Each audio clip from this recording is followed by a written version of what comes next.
ठीक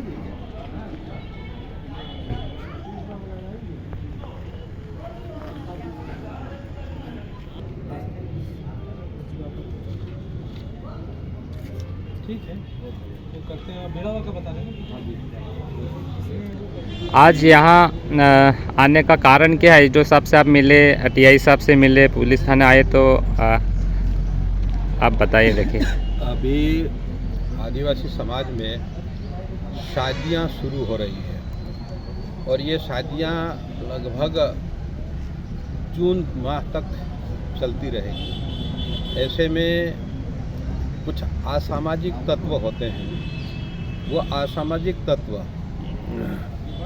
गांव में शादियों में डीजे बजाना, स्पीकर बजाना, बैंड बजाना और जो भी बहुत तेज़ आवाज़ में बजाते हैं, जिसकी 10-10 किलोमीटर तक आवाज़ सुनाई देती है।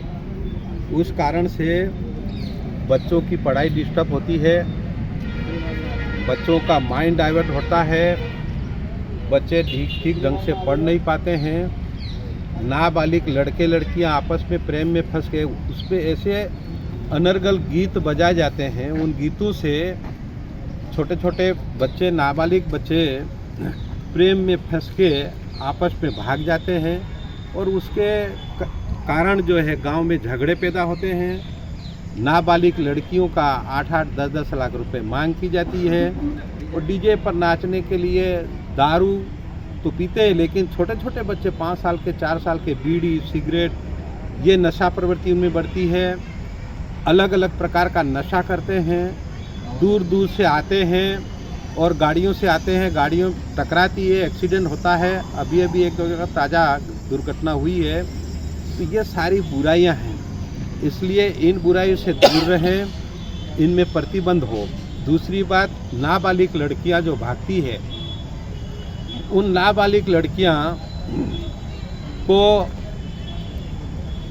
नाबालिग का विवाह कानूनन अपराध है। 2006 के अधिनियम के अनुसार 2 साल की सजा और 1 लाख रुपए जुर्माना है। और उस शादी में शामिल होने वाले सभी, चाहे वो बाजे बजाने वाले हो, भोजन बनाने वाले हो, टेंट लगाने वाले हो, उनके ऊपर भी वो कार्रवाई होती है। ऐसा प्रावधान है।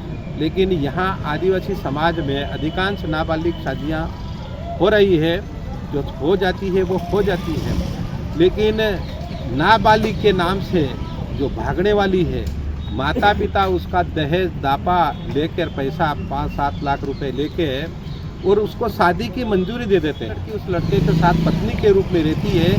ये कानूनन अपराध है, 376 के अपराध है, बलात्कार का अपराध है। इसलिए उस माता पिता, वो जो दलाल जो भानगड़ी करता है, उसके ऊपर कार्रवाई हो और सामने वाले के ऊपर कार्रवाई हो। और इन स्थितियों को लेके अगर ऐसा होगा तो ये सामाजिक बुराई के ऊपर रोक लगेगी। शासन से है कि भाई यहाँ मंडियों में प्रतिबंध लगाया जाए। इन सारी चीज़ों को लेके समाज में दारू की है, अनेक प्रकार की दूसरी प्रथाएं हैं जो पूरी तरह फिजूल खर्ची है, उन सबको बंद हो। इन सारी चीज़ों को लेके हम प्रत्येक थाने में, जिले के प्रत्येक थाने में थाना प्रभारी को ज्ञापन दे रहे हैं। उनकी सूचना प्रतियां श्रीमान एसडीओपी साहब को, श्रीमान एसपी साहब को भी देंगे, माननीय कलेक्टर महोदय के पास भी जाएगी और माननीय एसडीएम साहब के पास भी जाएगी। इसी को लेके आज हम यहाँ पर इकट्ठे हुए थे और आज थाने में ज्ञापन दिया है और आश्वासन भी मिला है कि कार्रवाई होगी, सख्त कार्रवाई। जो बीच बीच में जो डीजे बजाने वाले उल्लंघन करते हैं या ऐसे, तो उन पर क्या आश्वासन दिया एसडीओ साहब और टीआई साहब ने?